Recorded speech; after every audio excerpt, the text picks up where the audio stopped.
Good morning, y'all. Today I'm going to do a review on Dover's Floral Design 3D coloring book.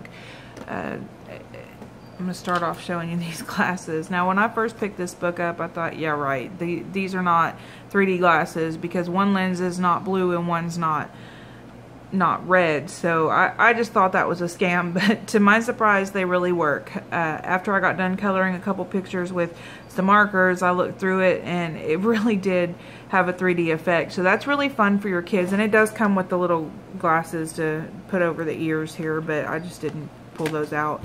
So that could be really fun for your kids or your grandkids if you enjoy coloring with them. I think they would really like that. So yeah, that's that. 3D, not a scam, really works.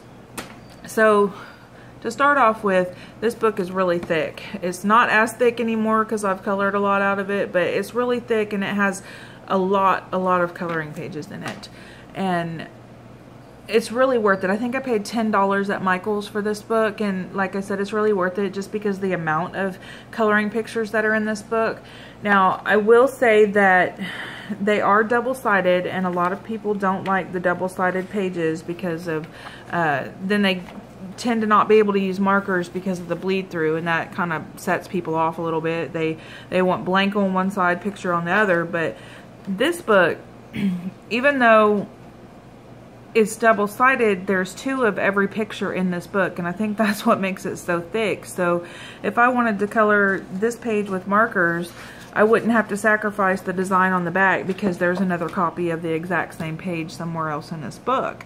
So that's a huge plus in my book. I have a folder that I use, and on one side I've got master copies of pictures that I like, and on the other side I have copies of the pictures that I like so that I can color them, or you know, if my kids want to color them, I can say, here you go, color this one. But don't touch my master side copies so that we can color it again if we want. So that's a plus. If you find pictures that you really like in here, just pull it out and stick it in your master copy folder.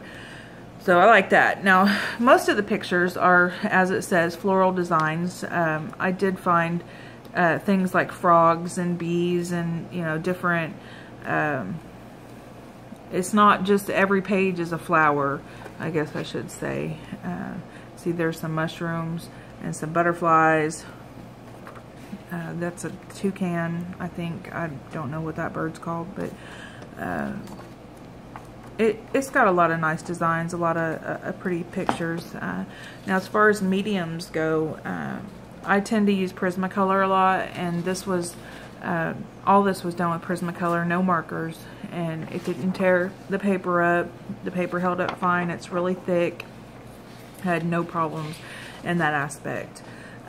These two pictures I did in Bic markets and Sharpies, and as usual with any alcohol-based marker, you have tons of bleed through. So the design on the back of this is not salvageable at all. There's no way you can color the back of that. So, but if you want the vibrancy and the beauty and the coverage that's smooth and you don't have the wet lines in it like with Crayola, then your Bic markets and your Sharpies are amazing. Now, as with my other reviews, I found a test page and I used all the different markers that I have to see which ones would bleed through and which ones don't. So, I'm going to start here with the Stabilo fine liners. I know a lot of people really love these. They're good markers, or good fine liners. However, if you see right here, this is where I use the Staedtler. Did I say Stabilo? I meant Staedtler. This is where I use the Staedtler. And you had minimal bleed through, not too bad, but if I had, you know, colored a little bit more, it would have bled through pretty bad. Your jelly rolls or your gel pens that are right here, no bleed through at all. Really good, no bleed through. Crayola, a little bit of saturation right here, but I may have just been too heavy-handed. If you use a light hand, it doesn't seem like it bleeds through at all.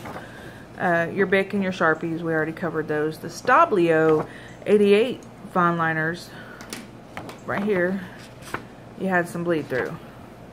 So, you know, I wouldn't use those either unless you're just using it to outline a leaf or something. If you use saturation, then it's going to bleed through. So, jelly rolls, perfect. Crayola, if you don't have a heavy hand.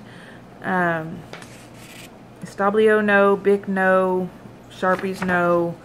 Staedtlers, iffy. Just depends on, you know, if you think you can color over that and hide it, then so be it. These three right here are done by Studio, and I got this at Michael's, and it's the first time I've really ever used it, so I don't know if I just got a bad pen or what, but this was the first one that I did with it, and it was fine, and then I ran out of ink. So I don't know if it's just I got bad luck on this one marker, but there was zero bleed through where I colored with that, none. So I may just buy some more and see if I had bad luck with this, but I like having a fine liner that doesn't bleed through. It makes my options, gives me more options when I'm coloring. Now, I wanted to touch on one more thing that I like to do with my books. A lot of people in the coloring groups will take their books to Office Max or Staples or Home Depot, no, Office Depot, and get their book spiral bound. They will cut the binding for you and spiral bound your book. And they tend to do that with books that don't have perforated pages where you can get a smooth tear out. I, on the other hand, use a box knife, or, you know, any type of a knife with a blade on the end of it, and I just take it straight down the page. You know, try not to get the binding area because it's not going to cut your page as well, but I'll just come straight down and get a smooth cut page. No problems, no tear outs. It looks really nice. So pick one up, use it if you want to. I do have a couple other books that I will get spiral bound just because they're really nice books. But yeah, that about wraps it up on what markers and color pencils you can use with this book, and if it's worth it. It's $9, Michael's, definitely worth it. I would pick one up today.